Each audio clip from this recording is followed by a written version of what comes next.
Hello everyone, and welcome back to my channel for a brand new Ninjago video. Today, I'm doing an episode review for episode 8 of season 15, Kryptarium Prison Blues, and sharing my thoughts on it. Without further ado, let's get into it. The ninja meet with Dareth and Skylar, and they learned that Vangelis has broken out of his prison. Meanwhile, Nia began throwing her weapons and stuff, seemingly letting go of her past. Then Wu encourages her to consider becoming Samurai X. Then the ninjas see Pythor making his appearance in prison after many years, and Pythor tells the ninjas that he hopes the Crystal King rescues him while taunting them.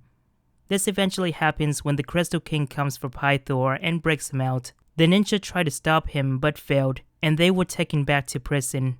Overall, the episode has its great moments, especially the prison visit scene at the start. It is a nice recap of the plot-related stuff that happened so far, such as the Crystal King, and how he is assembling the ninja's worst adversaries, including the visit of this kabuki mask person. Also, the scene with Wu reminding Nia about her time as Samurai X is good. It is especially when he showed her a letter from some kid, which is a pretty good message overall, and it goes on to hint that she will become Samurai X. Another thing that I like in this episode is when Nia tries putting on a smile and making herself look positive while she is talking to Wu. This is something that rarely happens because usually when she gets upset or angry, she wouldn't mind putting up an angry face to anyone, and I thought it was pretty unusual. Pythor's return in this episode is one of the biggest highlights that I can point out. The last time we saw him was back in the Day of the Departed special, which was released over 5 years ago, and now he's back. It's great to see that he has not changed in terms of his personality and mannerisms.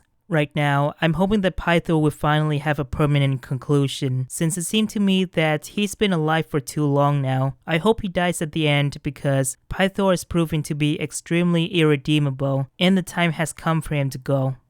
The animation between the hologram of the kabuki mask person and Pythor is really aesthetic. There is a lot of pink and purple lighting that resembles a lot from the one in Star Wars, which is something that I really love from this episode, and I like how the hologram from the crystal spiders is a great reference to that as well. The chase scene in this episode is pretty decent, especially when we see the ninjas being chased by prison guards while they pursue Pythor, and having to deal with the crystal spiders at the same time. It's also great how we get to see the ninjas' life in Kryptarium Prison, especially the kinds of food they get and how they get into fights with other prisoners. What I didn't like in this episode is how Skylar doesn't know Vangelis, because for a while, I've been wanting a review of her connection or knowledge of him, but it felt underwhelming for me that she did not mention Vangelis' name, which shows that she knows extremely little about him. Skylar is a character who has dealt with many people, especially her father, the Elemental Masters, the Sons of Garmadon, and other characters that we've seen. I don't see why the creators and writers have to give her something like this, and I don't like how the ninja are getting the knowledge for themselves. Another thing that I didn't like is how they are trying to rush Nia into becoming Samurai X. I find it pretty off since we would have seen more of how Nia would have done now that she doesn't have any powers, and see her cope with living as a normal person. I didn't like how Kai is all fired up and decides to break out of the cell to pursue Pythor, which I thought was not only hasty, but it is also reprehensible to see him so impulsive to do that, even though it is part of who he is as a character.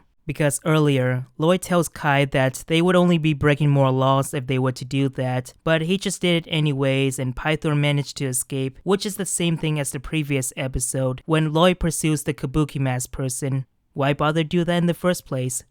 My score for this episode is 8.5 out of 10. Anyways, thanks for watching. If you like this video, be sure to leave a like, subscribe, and share with anyone or everyone you know.